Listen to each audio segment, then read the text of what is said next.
Good evening, everyone.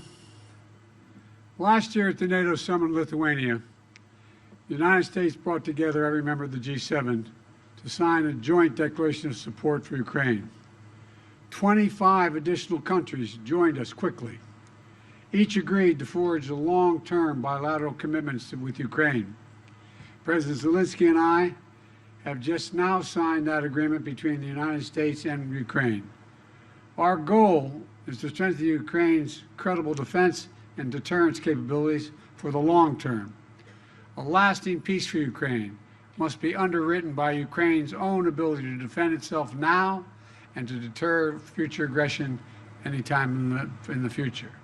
The United States is going to help ensure that Ukraine can do both, not by sending American troops to fight in Ukraine, but by providing weapons and ammunition, expanding intelligence sharing, continuing to train brave Ukrainian troops at bases in Europe and the United States, enhancing interoperability between our militaries in line with NATO standards, investing in Ukraine's defense industrial base so in time, they can supply their own weapons and munitions, working with Ukraine's partners to build a future force that is strong, sustainable, and resilient, and supporting Ukraine's economic recovery as well as its energy recovery after Russia has repeatedly targeted Ukraine's energy grid with massive attacks in the futile attempt to break the will of the Ukrainian people. All these lines of efforts and others are laid out in this agreement.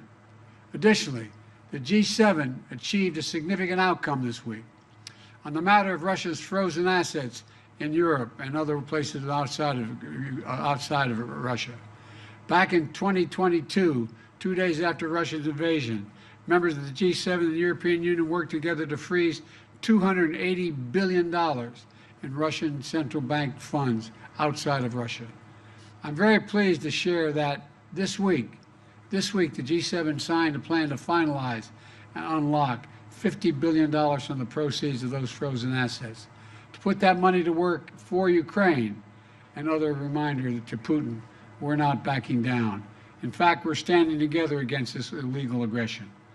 The agreement that President Zelensky and I just signed also lays out our shared vision for a just peace, a peace rooted in the UN Charter and the principles of sovereignty and territorial integrity, a peace with a broad base of support around the world that holds Russia accountable for the damage it has done in this war. We will see this vision strongly affirmed at the historic peace conference happening in Switzerland this weekend, where Vice President Harris will represent the United States.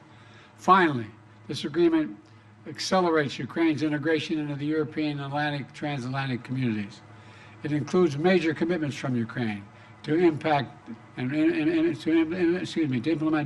democratic, economic, and security reforms in line with the European Union's accession goals and NATO's programs of reform. While we take this step, the United States is also intensifying pressure on Russia. Yesterday, the U.S. Treasury Department made clear any bank anywhere in the world that deals with sanctioned Russian banks, companies, or individuals risk being sanctioned themselves. And we announced roughly 300 new sanctions on individuals and companies that are helping Russia with the war effort. They include key parts of Russia's financial sector. I'll wait till it goes over.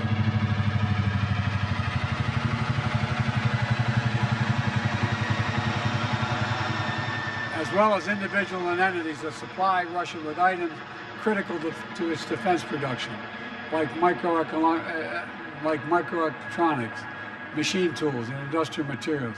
We also sanction more Russian future energy projects, that Russia's natural gas oil projects that are under construction and are not yet fully operating. Putin is counting on revenues from these projects. Our sanctions will disrupt those plans. Plus, at the G7, we discussed our shared concern about countries like China, where we're supplying Russia with materials they need for their war machine. And we agreed to taking collective action to push back against that activity. Let me close with this. We've taken 3 major steps at the G7 that collectively show Putin we cannot wait us out. He cannot divide us. And we'll be with Ukraine until they prevail in this war. First is the bilateral security agreement just signed.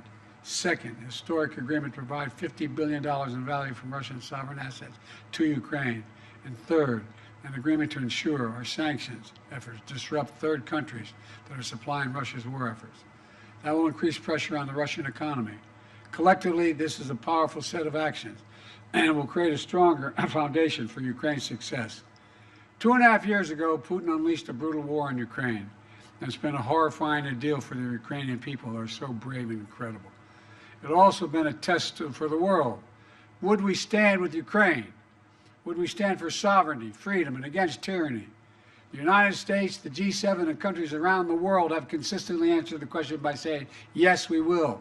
We will say it again. Yes, again and again and again. We're going to stand with Ukraine. And thank you, and I now yield.